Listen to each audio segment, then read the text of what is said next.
Hello friends, स्वागत है आपका यूट्यूब चैनल ज्ञान भी 71 में। आज से हम HPTCT नॉन मेडिकल कमीशन की तैयारी के लिए मैथ्स की क्लासेस स्टार्ट कर रहे हैं। सबसे पहला टॉपिक रहेगा सेट्स। सबसे पहले मैंने सेट टॉपिक ही क्यों चूज़ किया है, क्योंकि जैसे जैसे हम आगे बढ़ते जाएंगे, आगे वाले टॉपिक्स को करेंगे तो कुछ टॉपिक्स में यहाँ से सेट्स का बेसिक यूज़ होगा, तो इसीलिए ये वाला टॉपिक सबसे पहले लिया गया है। इसके बाद आपको HPTCT नॉन मेडिकल के लिए कमीशन की तैयारी के लिए जल्दी ही फिजिक्स और केमिस्ट्री की क्लासेस भी जो हैं वो प्रोवाइड करवाई जाएंगी। इससे पहले भी हमने अपने चैनल पे HPTET के लिए क्लासेस डाली हुई हैं। हमने केमिस्ट्री, फिजिक्स, मैथ्स और जीके की क्लासेस जो है यहाँ पे डाली हुई हैं। अगर आपका कोई फ्रेंड तैयारी करने वाला होगा तो आपने उसके साथ ये वाला चैनल जो है वो शेयर कर देना है, क्योंकि हम आगे भी HPTET के लिए क्लासेस डालेंगे और HPTCT नॉन मेडिकल कमीशन की तैयारी के लिए भी रेगुलर क्लासेस डाली जाएंगी यहाँ पे। सेट्स शुरू करने से पहले हम थोड़ा सा बेसिक जो है वो जान लेते हैं। वैसे तो आप सभी को ही पता होगा, परंतु फिर भी मैं अपनी तरफ से इन्हें करवा देती हूँ, क्योंकि कई बार हो जाता है कि हम छोटी छोटी चीज़ें भूल जाते हैं। तो जब आप यहाँ पे इन्हें एक बार कर लोगे, ये टॉपिक्स में आगे बहुत ज़्यादा बार यूज़ होने वाली टर्म्स हैं, तो मैं इन्हें ही पहले करवाती हूँ, तभी आगे सेट्स की तरफ बढ़ते हैं। सबसे पहले बात करते हैं नेचुरल नंबर्स की। नेचुरल नंबर वो नंबर होते हैं जो 1 से स्टार्ट होकर जो है वो इन्फिनिटी तक चले जाते हैं। जैसे मैंने यहाँ पे लिखा ही हुआ है, तो ये जाते जाते मैंने अप टू साउंड लिख दिया है यहाँ पे, तो जाते जाते इन्फिनिटी तक जो है वो चले जाते हैं। तो वो नंबर होते हैं नेचुरल नंबर। आगे बात करते हैं होल नंबर की। होल नंबर वो नंबर होते हैं जो 0 से स्टार्ट होकर इन्फिनिटी तक चले जाते हैं। तो होल नंबर में 0 से हमने स्टार्ट करना है और ऐसे ही चलते चलता 1 2 3 4 5 6 आगे ऐसे आगे बढ़ते जाएंगे इन्फिनिटी तक। तो मेन इन दोनों में यही है कि नेचुरल नंबर जो है वो 1 से स्टार्ट होते हैं और होल नंबर जो है वो 0 से स्टार्ट होते हैं। ऐसे ही छोटे छोटे क्वेश्चन जो है वो कई बार पूछ लिए जाते हैं, फिर हम उनमें कंफ्यूज हो जाते हैं। तो ये आपने अच्छे से इनके बीच में डिफरेंस क्या है वो देख लेना है यहाँ से। उसके बाद जो है वो रहेंगे रैशनल नंबर्स। रैशनल नंबर्स वो नंबर होते हैं जिन्हें हम P/Q के रूप में जो है वो व्यक्त कर लेते हैं, मतलब डिवाइड में जो होंगे उन्हें हम रैशनल नंबर कहते हैं। तो ये देखिए 1/2, तो ये P/Q के रूप में ही है। 3/5 हो गया, 7/3 हो गया। तो आप और भी बहुत से नंबर्स हैं, सारे के सारे जो P/Q के रूप में व्यक्त हो जाएंगे। तो आप जो है और भी बहुत से नंबर देख सकते हो, मैंने यहाँ पे एग्जांपल्स दे दिए हैं। उसके बाद रहेगा इरेशनल नंबर्स। ये वो नंबर्स होते हैं जिन्हें हम P/Q के रूप में व्यक्त नहीं कर सकते हैं, मतलब इससे अलग होंगे ये।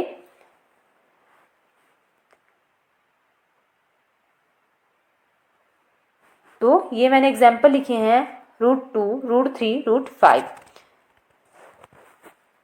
√3 की वैल्यू होती है जैसे 1.732। आगे भी इसकी वैल्यू ख़त्म नहीं होती है, ये चलती ही रहती है।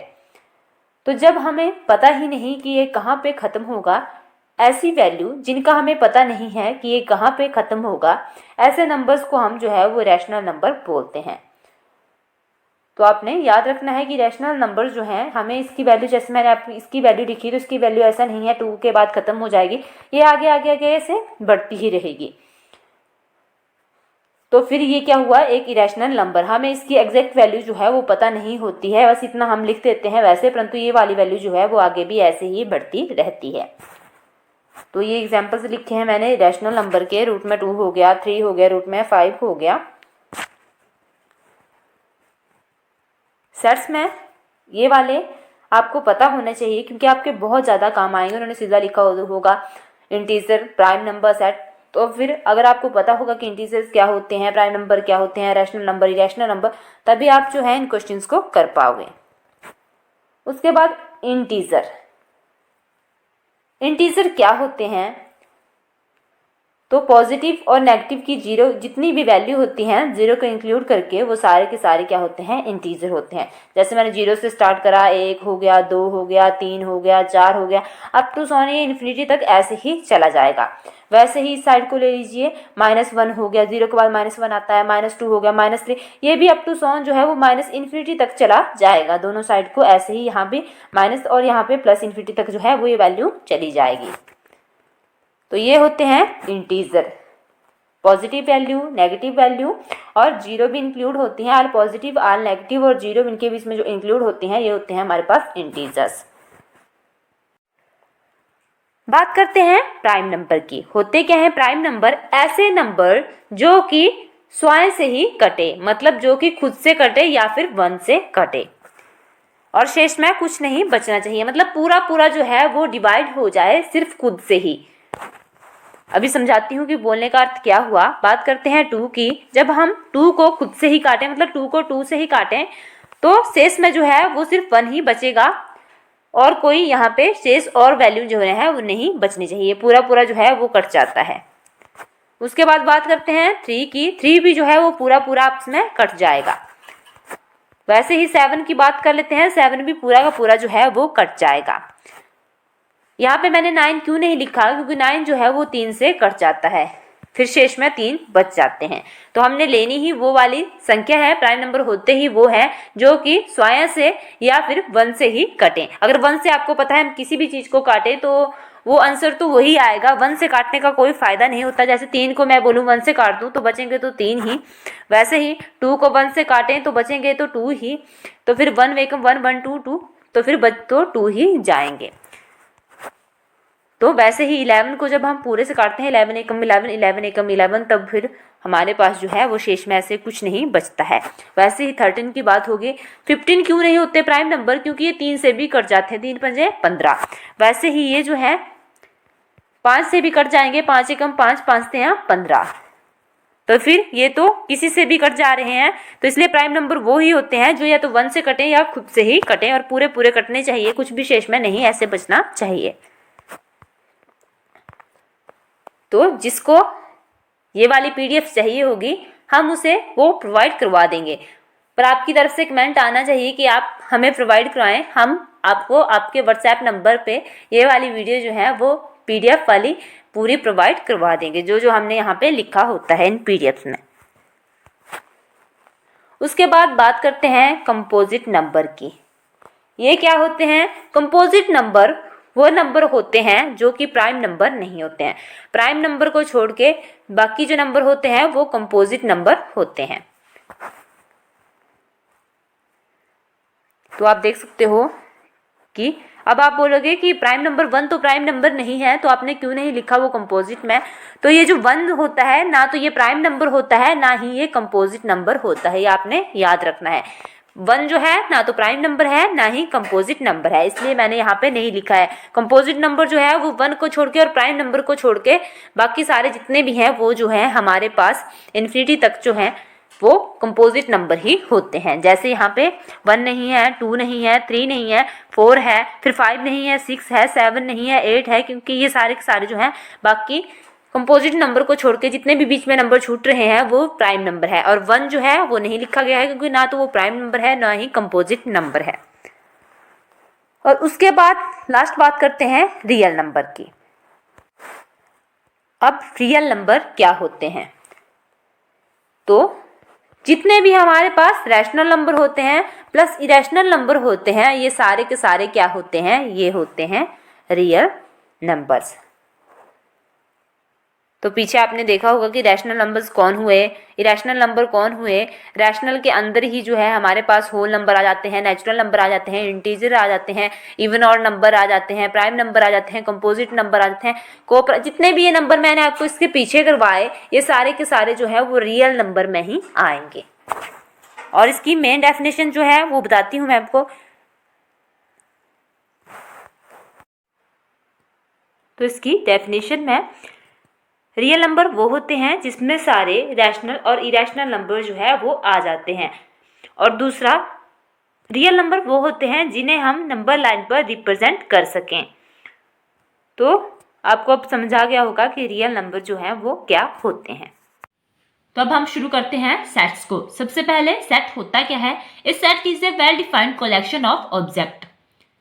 सेट जो है वो वेल डिफाइंड कलेक्शन होती है ऑब्जेक्ट्स की। अब यहाँ पे आ रहा है वेल डिफाइंड, तो मैं आपको एग्जाम्पल से समझाती हूँ कि ये वेल डिफाइंड जो है वो होता क्या है। तो मैं एग्जाम्पल ले रही हूँ यहाँ पे किसी क्लास का, कि किसी क्लास में टीचर बच्चों से पूछता है कि बताओ पहले 5 ऑड नंबर कौन कौन से होते हैं, फर्स्ट 5 ऑड नंबर जो है वो कौन कौन से होते हैं। तो बच्चे उसका आंसर देंगे कि सर 1, 3, 5, 7, 9। तो टीचर बोलता है कि ठीक है। उसके बाद वो किसी दूसरी क्लास में जाता है, वहां से भी बच्चों से यही क्वेश्चन पूछता है कि पहले 5 और नंबर बताओ। तो वो भी इसका आंसर जो है वो यही ही देंगे। तो वेल डिफाइंड वो होता है जिसे हम चेंज नहीं कर सकते, अपनी मर्जी से चेंज नहीं कर सकते। चाहे आप किसी से भी ऑड नंबर अगर पूछेंगे तो सभी का आंसर सेम ही रहेगा। ऐसा नहीं है कि कोई बच्चा महाराष्ट्र में पढ़ता है, कोई दिल्ली में पढ़ता है, कोई आंध्र प्रदेश में पढ़ता है, तो उन सभी का आंसर ऑड नंबर्स को लेकर अलग अलग आएगा कि पहले 5 नंबर ये हैं, पहले 5 नंबर ये हैं। ऐसा नहीं होता, सभी का आंसर जो है वो सेम ही रहेगा। तो इसमें हम कुछ चेंज नहीं कर सकते। उसके बाद एक और एग्जाम्पल लेते हैं कि पहले 3 प्राइम नंबर बताओ। तो पहले 3 प्राइम नंबर होते हैं हमारे पास, अभी आपको पीछे बताया 2, 3 और 5। तो इसके बारे में भी आप किसी से पूछ लो कि पहले 3 प्राइम नंबर कौन से होते हैं, सभी का आंसर जो है वो सेम ही रहेगा। तो बोलने का मतलब ये है कि वेल डिफाइंड जो है वो चीज होती है जिसमें हम कोई चेंज नहीं कर सकते अपनी मर्जी का, जो जैसा है वो वैसा ही रहेगा। तो मुझे लगता है अब आपको समझ आ गया होगा। एक और एग्जांपल ले लेते हैं कि बॉबल्स बताओ कौन कौन से होते हैं। तो सभी का आंसर यही आता है कि बॉबल जो है वो 5 होते हैं, ए, ई, आई, ओ, यू। इनको भी जो है वो कोई चेंज नहीं कर सकता है, चाहे आप इसका आंसर किसी से भी पूछो, सभी का आंसर जो है वो सेम ही रहेगा। तो ये हुआ वेल डिफाइंड। अब बढ़ते हैं आगे की तरफ।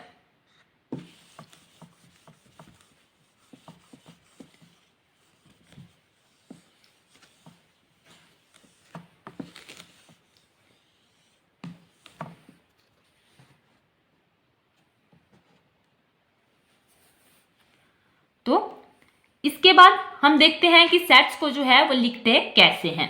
तो हमेशा अगर हम सेट की बात करते हैं तो सेट को जो है हमेशा जो है वो बड़े अल्फाबेट में लिखा जाता है। मतलब हम उन्हें स्मॉल अल्फाबेट में नहीं लिख सकते, हमेशा जो है वो कैपिटल अल्फाबेट में ही सेट जो है वो लिखे जाते हैं। जैसे हम बोल रहे हैं कोई सेट है हमारे पास ए, तो हम ए को ऐसे लिखेंगे, ऐसे नहीं लिखेंगे। और फिर बात कर रहे हैं कि कोई सेट हमारे पास बी है, तो उसको हम कैपिटल बी ही लिखेंगे, स्मॉल बी नहीं लिखेंगे। तो एक बात आपको यहां से ये भी समझ आ गई। और दूसरा जो है वो हमेशा जब हमारे पास कोई सेट है, जैसे हमने बात करी पीछे कि पहले जो है 5 इवन और नंबर कौन कौन से होते हैं, तो पहले 5 और नंबर थे वो लिखे थे हमने 1, 3, 5, 7, 9। तो इनको जो है हम कर्ली ब्रैकेट्स में लिखते हैं। ऐसा नहीं कि सीधा 1, 3, 5, 7, 9 लिखा और छोड़ दिया, या फिर ऐसी ब्रैकेट्स में लिख दिया। तो ऐसा नहीं करना है, हमेशा जो है ऐसी कर्ली ब्रैकेट में जो है वो सेट्स हमेशा लिखा जाता है। तो एक और बात आपको यहां से क्लियर हो गई कि सेट्स को जो है वो हमेशा कर्ली ब्रैकेट में ही लिखा जाता है। जैसे कोई और ले रही हूं मैं, जैसे कोई सेट y दिया है हमारे पास, उसके अंदर दिया गया है 1, 2, 3, 4, 5। तो हमने सीधा नहीं लिखना है कि ऐसे ही लिख के छोड़ दिया, उसको जो है हमेशा कर्ली ब्रैकेट्स में लिखना होता है। अब जो है मैं आपको सेट्स की प्रॉपर्टीज बताती हूँ। पहली प्रॉपर्टी है सेट की, कि सेट को जो है हम किसी भी ऑर्डर में लिख सकते हैं। Set can be written in any order. बोलने का मतलब क्या है मेरा, जैसे मेरे पास कोई सेट है ए, ठीक है, उसको मैंने लिखा है 1, 2, 3, 4, 5। तो जरूरी नहीं कि हम इसे ऐसे ही लिख सकते हैं, इसको हम ऐसे भी लिख सकते हैं, आगे पीछे इसको हम चेंज कर सकते हैं। जैसे 2 पहले आ गया, 3 पहले आ गया, 1 बाद में आया, 5 पहले आ गया, 4 और भी कई तरीकों से इसे हम एक को ही लिख सकते हैं। जैसे मैंने यहाँ से स्टार्ट कर दिया 4 5 3 2 1, तो हम जो है वो सेट को कैसे भी लिख सकते हैं। ऐसा जरूरी नहीं है कि अगर 1 2 3 4 5 लिखा है तो इसको हम चेंज नहीं कर सकते, हम ऐसे भी लिख सकते हैं। तो इसका ऑर्डर जो है कैसे मर्जी हम लिखे होगा वो सेट ही, चाहे हम 4 5 3 2 1 लिखें या फिर 1 2 3 4 5 लिखें, दोनों एक ही बात है। तो बोलने का मतलब क्या है, जो ए की वैल्यू है, जैसे 1 2 3 4 5 इसकी वैल्यूज हैं, तो इनको हम आगे पीछे लिख सकते हैं। ऐसा नहीं है कि 1 2 3 4 लिखने ही जरूरी है, इनको हम आगे पीछे जो है वो लिख सकते हैं। ऐसे छोटे छोटे क्वेश्चन जो है वो मैक्सिमम पूछ ली जाते हैं, और फिर अगर आपको हल्का सा भी आइडिया होता है तो आप आसानी से कर लेते हो। तब मैंने आपको इसकी ये वाली प्रॉपर्टी जो है वो बता दी। ये पहली थी, अब दूसरी प्रॉपर्टी मैं आपको बताती हूँ। दूसरी प्रॉपर्टी है कि same element can not be repeated in set. हम सेम एलिमेंट को जो है वो रिपीट नहीं कर सकते हैं किसी सेट में। जैसे हमारे पास कोई सेट है 1 2 3 4 5 5 6, तो यहाँ पे जो है वो 5 5 जो है वो किसी सेट में अगर 2 बार दिया गया है, आगे आपको इसका पता लग जाएगा क्योंकि वहां पे सेट ए और बी दिए जाएंगे। हो सकता है सेट ए में भी वही संख्या हो और बी में भी वही संख्या हो। मैक्सिमम टाइम ऐसे क्वेश्चन भी है यहाँ पे मेरे पास। तो अगर आपको ऐसा जैसा क्वेश्चन आए तो अगर आपको आइडिया होगा तब भी आप उसको आगे कर सकते हो। ये मैं सबसे पहले आपको बेसिक करवा रही हूँ। अगर आपने बेसिक समझ लिया फिर आपको ज्यादा इन क्वेश्चंस को, ऐसा नहीं है कि आप समझ नहीं सकते, आपको समझ नहीं आएगा। अगर बेसिक आपका क्लियर होगा तो आपको जो है क्वेश्चन फटाफट से समझ आ जाएंगे।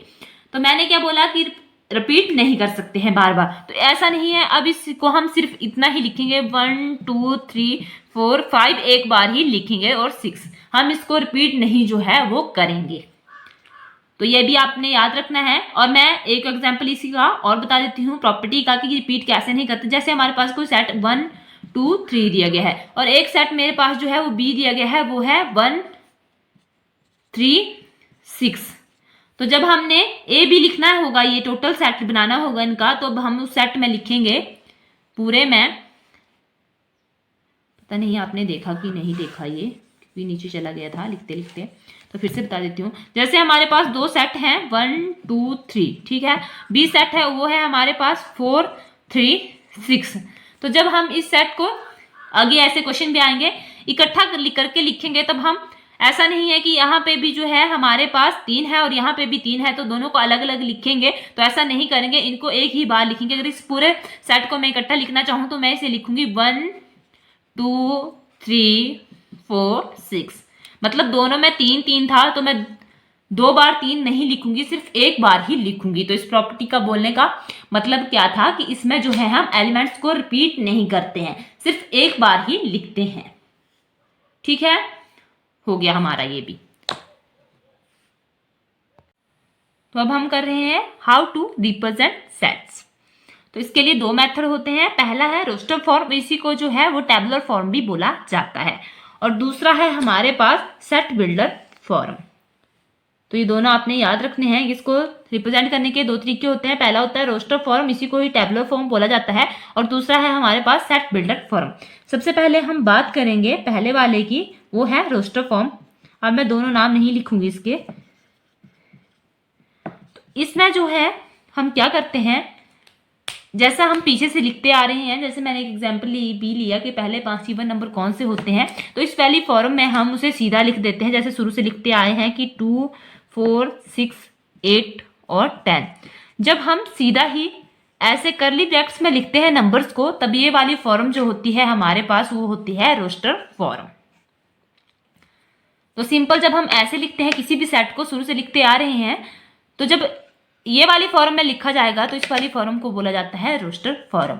एक और एग्जांपल ले लेती हूं मैं कि the set of all vowels in the English alphabet. तो अगर हमने ये लिखना हो तो हम सीधा लिखेंगे इसको ब्रैकेट में, कर्ली ब्रैकेट में, AEIOU। जब हम ऐसे नंबर्स की फॉर्म में लिखते हैं, ऐसे सिंपल फॉर्म में लिखते हैं, तो इस वाली फॉर्म को जो बोला जाता है वो बोला जाता है रोस्टर फॉर्म। और एग्जांपल ले लेती हूं कि बताओ शुरू के 4 नेचुरल नंबर कौन से होते हैं? तो नेचुरल नंबर की जब मैं बात करूंगी तो वो होते हैं हमारे पास 1 2 3 4।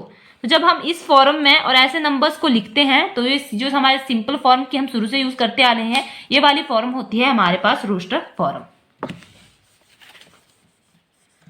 अब बात करेंगे हम सेट बिल्डर फॉर्म की।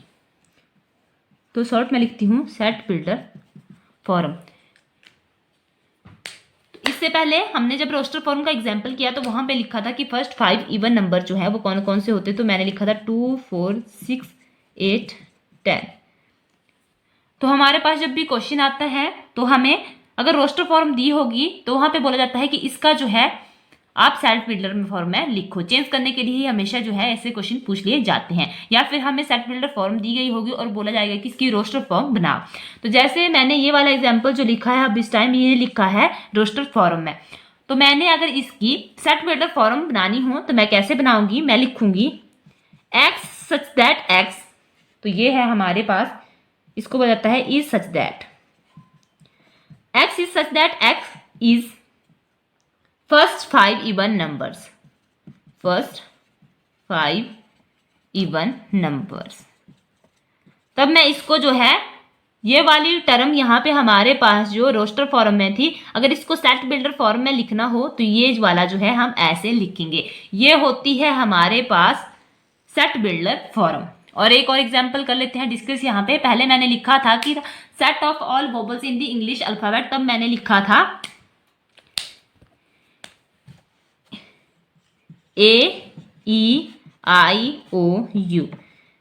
अब हम ये है इसकी रोस्टर फॉर्म। अब मैं इस रोस्टर फॉर्म को चेंज करूंगी सेट बिल्डर फॉर्म है, सेट बिल्डर फॉर्म है। तो क्या बनेगी इसकी सेट बिल्डर फॉर्म?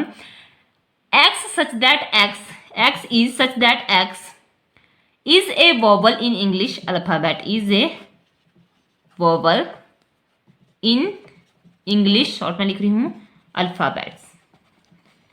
ये वाली फॉर्म जो अब मैंने लिखी ये होती है सेट बिल्डर फॉर्म। ये मैंने शॉर्ट में लिखा था मतलब सेट बिल्डर फॉर्म।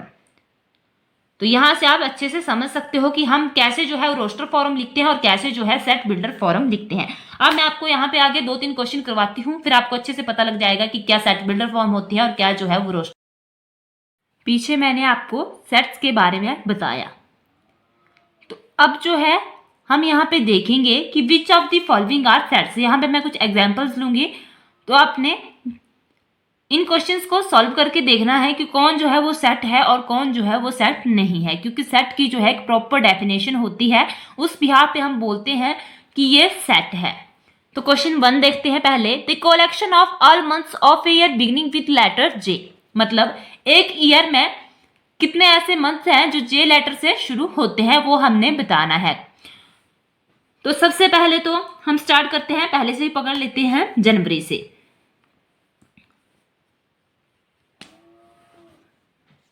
तो जनवरी,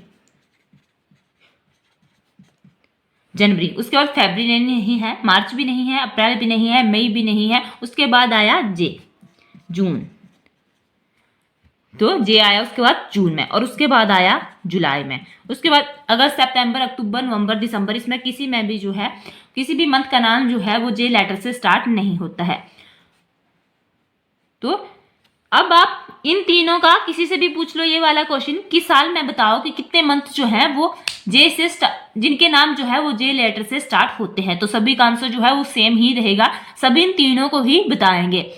तो ये हुआ वेल डिफाइंड, मतलब जिसमें हम चेंज नहीं कर सकते। इसका आंसर चाहे आप किसी भी इंसान से पूछ लो, किसी भी क्लास के बच्चे से पूछ लो, किसी से भी पूछो, यहाँ पे पूछो, दिल्ली में पूछो, सभी का आंसर जो है वो सेम ही रहेगा।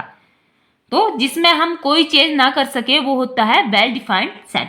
तो ये क्या हुआ, ये एक सेट है, क्योंकि सेट की डेफिनेशन ही यही है कि well defined collection of object. तो ये वेल डिफाइंड कलेक्शन ही है ऑब्जेक्ट्स की। तो ये हमारे पास क्या हुआ, ये एक सेट हुआ। अब हम नेक्स्ट क्वेश्चन देखते हैं इसका, यही लिख देती हूं मैं। अब आप दूसरा क्वेश्चन लिखूंगी मैं अब यहाँ पे।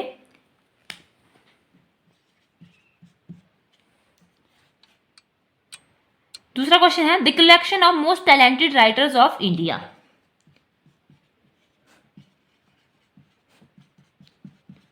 The collection of most talented writers of India.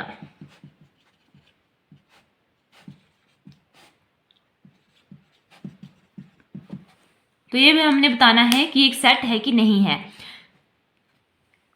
तो एक बात, जब आप इस क्वेश्चन को पढ़ेंगे कि कलेक्शन करनी है मोस्ट टैलेंटेड राइटर जो है वो कौन कौन से हैं इंडिया के, तो हर एक बंदे का ये अपना व्यू पॉइंट होता है कि राइटर जो है इंडिया में बहुत से हैं, ये आप सभी को ही पता है।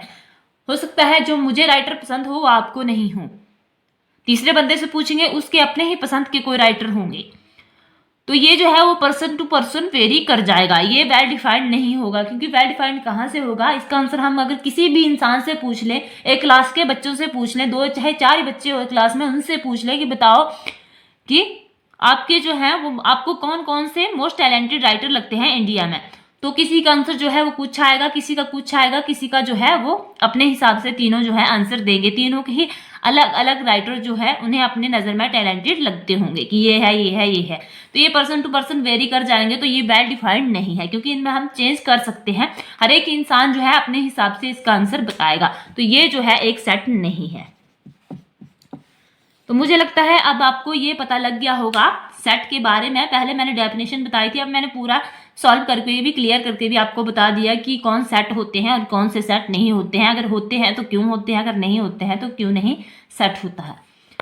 तो इन दोनों क्वेश्चन से ये आपको बता दिया गया है। अब मैं आपको 2 क्वेश्चन करवाऊंगी, सेट बिल्डर फॉर्म वाला और रोस्टर वाला, उनका भी एक क्वेश्चन करवाऊंगी और उसके बाद हम जो है अगली तरफ चलेंगे इस टॉपिक की। अब हम करेंगे रोस्टर फॉर्म और सेट बिल्डर फॉर्म वाला एक एक क्वेश्चन। सबसे पहले यहाँ पे हमें एक क्वेश्चन दिया गया है, उसे हमने चेंज करना है रोस्टर फॉर्म में। तो इन्होंने क्या बोला है कि x is such that x is a natural number less than 6, मतलब नेचुरल नंबर बताने हैं जो कि 6 से छोटे हो। तो 6 से, तो इसे हम जब रोस्टर फॉर्म में लिखेंगे तो ऐसे कौन कौन से नंबर हैं जो 6 से छोटे होते हैं, वो होते हैं 1 2 3 4 और 5। ये जो हैं वो 6 से छोटे होते हैं। तो ये हमने इसे चेंज किया रोस्टर फॉर्म में। अब ये अगला वाला क्वेश्चन है, ये भी, इसकी भी रोस्टर फॉर्म ही लिखनी है।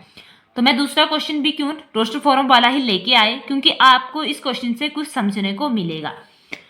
तो इसका जो हम सेट बनाएंगे रोस्टर फॉर्म में लिखेंगे जब हम इसे, तो हम जो लिखेंगे वो लिखेंगे, बताती हूँ मैं क्या सेट बनेगा इसका। ये बनेगा TRIGONMEY।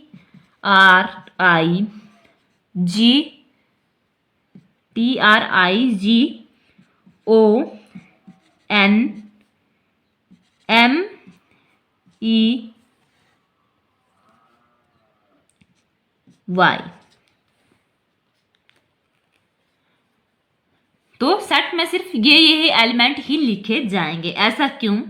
क्योंकि मैंने पहले ही बताया था कि सेट में हम एलिमेंट को रिपीट नहीं करते हैं। तो यहाँ पे हम इसका सेट बना रहे हैं रोस्टर फॉर्म में, तो हम यहाँ पे एलिमेंट्स को रिपीट नहीं करेंगे। तो देखिए टी 2 बार था तो हमने सिर्फ 1 बार ही लिख दिया, वो यहाँ पे लिख दिया है मैंने, दूसरी बार नहीं लिखा। वैसे ही आर भी यहाँ पे 2 बार है तो भी हमने 1 बार ही लिखा, और वैसे ही ओ की बात करेंगे तो ये भी 2 बार था। बोलने का मतलब क्या है कि हम सेट्स में जो है वो एलिमेंट्स को रिपीट नहीं करते हैं, चाहे वो एलिमेंट कितनी भी बार आ जाए, चाहे आर जो है जैसे 1-2 बार आया था यहाँ पे, चाहे वो 10 बार आ जाए तब भी हम इसे जो है वो 1 बार ही लिखेंगे। तो ये सबसे बड़ी बात है सेट्स में, यही हमने समझना है कि हम इसको रिपीट नहीं करते हैं एलिमेंट्स को इसमें। तो इसलिए मैं ऐसा बेसिक आपको छोटा छोटा बता रही हूँ, क्योंकि क्वेश्चन जो है इसके बाद हम 1-2 वीडियो और लेके आएंगे सेट्स की, वहां पे आपको क्वेश्चन करवाएंगे कि किस तरह के क्वेश्चन आते हैं और फटाफट से खत्म हो जाएगा। परंतु मेरा जो मेन है वो, मैं ऐसा नहीं करना चाहती कि जल्दी जल्दी बस टॉपिक खत्म करवाना है, बताना है आपको पूरा बेसिक, इसलिए मैं आपको एक एक चीज यहाँ पे बता रही हूँ। अब हम करेंगे सेट बिल्डर फॉर्म वाला एक क्वेश्चन। हमारे पास क्वेश्चन दिया गया है रोस्टर फॉर्म में, इसे कन्वर्ट करेंगे सेट बिल्डर फॉर्म में। तो आप जब 3 6 9 12 को देख रहे हैं तो आपको देख के क्या लग रहा है कि सारे के सारे जो है वो 3 के मल्टीपल है। 3 2 जा 6, 3 3 9 और 3 4 जा 12। तो इसे जब हम सेट बिल्डर फॉर्म में लिखेंगे तो कैसे लिखेंगे, तो x is such that x is a natural number, is a natural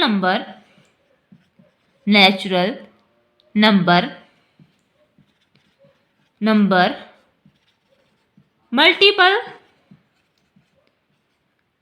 multiple of 3 and x is less than 15। तो ये जो है इसकी सेट बिल्डर फॉर्म बनेगी। इसे करने के कई तरीके होते हैं, जैसे अलग अलग क्वेश्चन में अलग अलग तरीके के क्वेश्चन आ जाते हैं। जैसे इसमें सेट बिल्डर फॉर्म है तो इसे करने के भी अलग अलग तरीके होते हैं, क्योंकि सभी का अपना अपना नजरिया होता है क्वेश्चन को देखने के लिए। तो किसी का आंसर जो है वो कुछ आता है, किसी का कुछ पर आएगा तो मिलता जुलता ही। तो उसमें ऐसा नहीं कि गलत होता है। मैं और फॉर्म भी आपको करवा देती सेट बिल्डर फॉर्म में जो अलग अलग तरह के क्वेश्चन आते हैं, पर आपके लिए इतना ही ये जो है वो सफिशिएंट है। तो इस वीडियो में हम बस आज इतना ही करेंगे। ये हमारा सेट टॉपिक का पार्ट रहेगा फर्स्ट। इसके बाद हमारे सेट टॉपिक पे सेकंड और थर्ड पार्ट भी आएंगे। वो जो है 20-20 मिनट के पार्ट्स रहेंगे। मैंने इसलिए थोड़ा थोड़ा डाला है ताकि आप डेली की तैयारी डेली साथ साथ में करते रहो। इस वीडियो में मैंने जो मैक्सिमम बताया है वो बेसिक ही बताया है, क्योंकि अगर एक बार आपका बेसिक क्लियर हो गया फिर आप किसी भी क्वेश्चन को जो है वो आसानी से कर सकते हैं। तो ये वीडियो मेरी मेनली जो है वो बेसिक पे रहेगी। इसके बाद जो पार्ट 2 और 3 आएगा उसमें मैं इसके आगे जो थोड़ा और बच जाता है, मैक्सिमम बच जाता है जो इसके आगे, वो करवाऊंगी। और जो पुराने पेपरों में क्वेश्चन आए होंगे वो करवाऊंगी। और बस 3 पार्ट्स में ये वाली वीडियो जो है वो खत्म हो जाएगी। वीडियो अच्छी लगे तो वीडियो को लाइक करें, शेयर करें और चैनल को सब्सक्राइब करना ना भूलें। धन्यवाद।